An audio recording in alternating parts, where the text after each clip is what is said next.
Hello everybody! So today something a little bit different. I am not gonna be playing or singing and I will be just sitting here and talking, so it's gonna be more of a vlog type of video, I guess. And I'm very curious to see what you think of it. If you think it's worthwhile, if you enjoy it, then please let me know so I can continue doing this. And I really hope you do. We will see. Even though I wanted to do this type of video for quite a while, I didn't really know what I wanted to talk about, so I didn't do it. But now I would actually really like talking about my new hobby because I am so enthusiastic about it. Then you will find it enjoyable as well. This hobby is Dungeons and Dragons, so a very nerdy hobby, but it's been so much fun. And maybe you will also enjoy starting it, so maybe this will be kind of a motivation to try it, to try something new perhaps.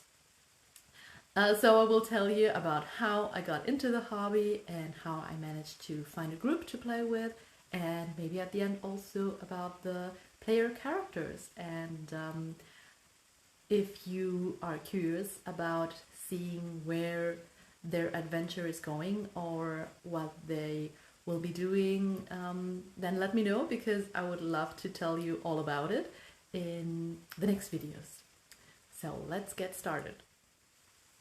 So actually many years ago, we as a friends group wanted to try to play it, and I remember how I actually had this whole backstory written out. I didn't know anything about it. I didn't know any rules or anything. I just thought, oh, I can play a character and I can imagine the character. That's so cool. And I started writing, I don't know, I think I wrote 2 pages of backstory to my character without knowing anything about it and without really building the character after all. Sadly, that didn't really turn out, we didn't really end up playing because there wasn't enough motivation to actually do it. So that just fizzled out before we could actually start playing it at all. And I kind of forgot about it. But last year, a good friend of mine sent me a podcast that he thought was so funny. And this was a D&D podcast. Well, kind of a D&D podcast because it's kind of a loose role-playing podcast. And it's called Dungeons and Daddies. And it's hilarious. It's so good. It's so much fun. And I thought, this is just my thing. It's creative, it's fantasy nerdy, it's silly, all the things I love. So I thought, I really want to play this. I really would love to try this. And so I started thinking more about it and asking people. I was thinking maybe would also like to play, or maybe even already played it and could help me out. And I didn't really find something that was a good fit. I asked my cousin because I thought, well, maybe he also knows someone that plays it and maybe I can just join them or something. And he did know someone that used to play and wanted to start a new campaign. And he just wanted me to just wanted to tell him, okay, so my cousin wants to play as well, so I could just perhaps join the campaign once it was starting. The thing is, I was just not patient enough to wait until this guy started a campaign, so I just thought, okay, I'm just gonna start asking other friends of mine if they would like to start a campaign in our friends group. And that went really well. I asked my best friend, and she was so excited right away. She was like, oh my god, yes, it would be so much fun. I would love to do that. So she's still, spoilers, she's still such an enthusiastic player. She's so good. She knows everything. Every new chapter, she knows exactly what happened last time. She's so well prepared. And every time we meet, 50% of our conversations is just about D&D. We're even going to go to a type of RPG convention on the summer, so I'm very excited about that. So that was very good. That worked out really well. And so I was motivated to keep asking. I already asked my cousin, and he was definitely in. So he definitely also wanted to play. Also, so already like 2 players. And now the thing was, I was thinking, okay, we need someone to be the dungeon master, to really hold it all together, to write a story and to then control the story and know the rules and everything like that. And that was kind of complicated. But I thought, well, I remember that time, like many years ago, it was this one friend of ours that kind of put this idea out. So I knew that he already had played it. And I thought, well, maybe he could be our DM. Before I asked him, I asked another friend of mine, and she was also very happy to join us, and she was looking forward to that. So I said, okay, great. So now we are 4 players. It's perfect. I just have to ask him, and then he's going to be our DM, and everything's going to be great. Yeah. He actually burst my bubble quite quickly. I told him all about my plans. I told him who I had asked and that they all want to play, and we're so excited, and if you please could be our DM. And this was kind of his response. Well, I'm very sorry, but I just don't have the time to be a DM. I would love to play, but just being the DM and working everything out and writing a whole story, I don't think I will be able to make it. So sorry. Oh, that's really bad. I don't know how we will do this then. But okay, it's cool that you want to play. Maybe we'll find a solution to the DMing. I don't know yet. Well, actually, you've been the one gathering everyone around and motivating them to play. So it's your role to be the DM in the end. That's traditionally how it's done. What? I can't do that. I don't know anything about this game. I cannot make any decisions about the rules or anything. What? Well, I've not played 5e either, so it's the same to me. I think you're gonna be fine. Just try. Okay. So, basically, that is how it was decided that I was gonna be the dungeon master or the dungeon mistress. And I was very worried. I didn't think I would be able to make it.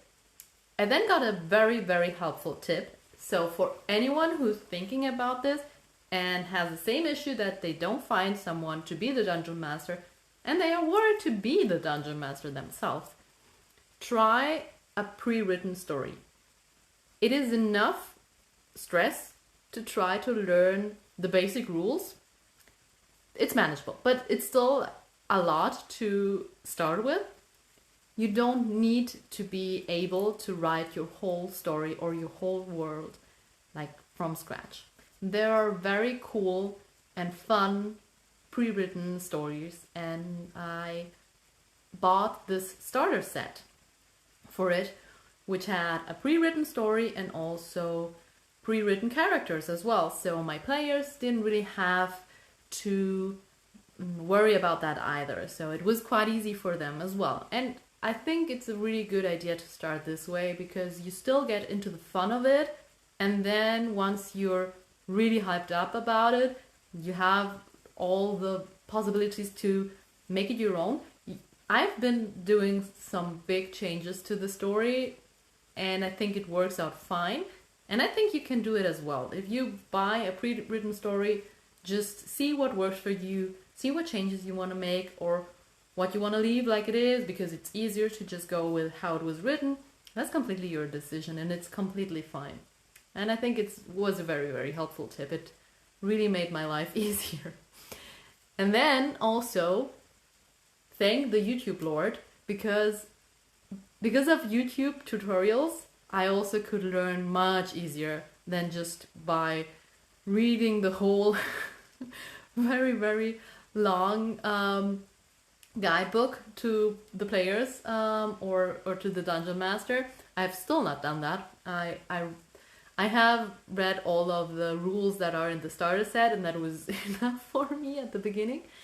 And just having those videos, those tutorials helped so much. And they also gave me the confidence that if I didn't know all the rules, it was not a big issue and the game wasn't gonna be broken because of that. I could just make it like decided on the spot. And even if it was wrong, then I could just read it afterwards and make changes if I needed to. So after a little bit of time, I did feel much more confident to actually doing this. And I was very, very excited because I knew that as a dungeon master, I also had a lot of possibilities to influence the story in a way and be very creative. So I was very, very excited about it. And honestly, now I wouldn't change it. Like, I am so happy to be DMing, and I would like to play at some point, but I don't think I want to give up being a dungeon master completely. So maybe in another campaign, in another setting or something, I would like to be a player, but I want to continue to be a dungeon master as well at the same time. So yeah, that's also so recommendable. It's so much fun. You should really try it because it is great. If you are able to take the time to prepare yourself for the games, being a dungeon master is a lot of fun, I have to say. It's like being God. It's so cool. So the story I chose was the Dragons of the Stormwreck Isle. In German it's called Die Drachen der Sturmwrackinsel. And of course we are playing it in German because all my friends are German. And because it's a starter set, it also has pre-made characters. And that made the life of my players much easier because they didn't really have to do it from scratch, and that takes a lot of time. And if you just want to try, if you enjoy playing it, I think it's also a good idea to just start with a pre-made character, make it your own, and then afterwards, if you feel like, okay, yeah, this is definitely my thing and I really, really enjoy playing it, then you probably want to make your own character, but maybe you don't want to start with it. Maybe it's just easier to go with a pre-made character. And this worked out really well because my friends chose characters that fit them really well, I think. I think everyone chose a character that they can really play extremely well. It's so much fun to watch them play it. So yeah, that was a very good thing. And they all made them their own. So they gave them names and appearance and also changed a little bit of their backstory, which I thought was also good. So we have, first of all, our dwarven cleric, female dwarven cleric, that is called Thrallin. She is a dwarf, but she has no beard. That is very important. I will show you a picture of her here. And yeah, all my players are very good looking, I have to tell you. So she is a cleric. She is very devoted. This god, Mathamorduin, I have to read it because I cannot remember this name. Also, she has been working around, like she has been active away from home. She has been working mostly as a guard, and so she always tries to do what's right. She's very righteous. She is definitely righteous good. And she really tries to do everything good for everyone. And she feels like the law is something that you really need to uphold. So a little bit of, hopefully not too much of a spoiler, but she has been kind of estranged from her family, and that has something to do with that type of perspective. I think we will see more of that and how that develops if I continue telling you the story, so I don't want to spoil too much about it. But yeah, she had a few prophetic dreams, like there were recurring prophetic dreams about death coming and swallowing an isle. And because she is very devoted, she feels like her god has been calling her to go to this isle and take care of that. So because she is so devoted to her god, she thinks she has to really do this. And she believes that this isle is the Stormwreck Isle. she has shared this thought and these dreams with a good friend of hers, which is a high elf. And this is Arodir, our other player character. Arodir is a high elf, and he is also a magician. And they got to know each other in the past, and they taught each other's languages. So Arodir can speak Dwarven, and then Thrallin can speak Elvish. They learned it that way. And Arodir has his reasons to go to the Stormwreck Isle as well. Because while he was studying, he got to befriend a human that also became a magician. And this human is called Yimek. He was a friend, but also kind of a rival at times. And Arodir always felt like he was rushing everything. And the friend Yimek sent him a letter telling him that he wanted to go to the Stormwreck Isle to research something, because he found there was a certain type of magic happening in the observatory, and he wants to see what that was all about. But now for many months he hasn't heard back from him. Even though he has sent him many letters, he's not heard anything back from him. He's pretty worried about it. Even though they were kind of had this rivalry friendship, but he still wants to see that his friend's doing okay. So he decided to go to the Stormwreck Isle as well. We then have another character that is also wanting to go to the Stormwreck Isle, but for completely different reasons. And this is Eladrin.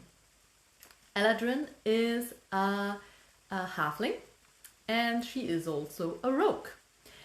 She has been doing naughty stuff. She has been stealing a lot. She is actually, she is in a guild of thieves. This is called the Golden Gallows. And in this guild, she has heard some rumors about someone many years ago going away and fleeing this guild and leaving with a big treasure. And she has heard the rumors that it seems that this person has gone to the Stormwreck Isle. So she just decided that she would go and research that and see what's happening there and maybe getting the treasure. Interesting thing is that she didn't really tell anyone about it. She just packed her things and went away and went to see what that was all about. So I guess she also kind of quit her guild with that, but that's not certain at this moment. I don't know it. Maybe she knows it, but I don't know what that was about. But I found that very mysterious that she didn't even tell anyone or any of her friends what she was going to do, and she just went away and searched for this person and this treasure. And then last but not least, we have Tibor, who is a human and a paladin. And he is a believer in the dragon god Bahamut. So I think he felt like something was calling him to this isle, and he felt like because it is known that there is a strong dragon magic in this isle, he thought maybe that's why he has to go there, that's why his god wants him to go there. So he's just going there to see what actually his destiny is. And the backstory on him, how he kind of became a paladin, was that when he was quite young, his elder sister got married and was not really happy with that.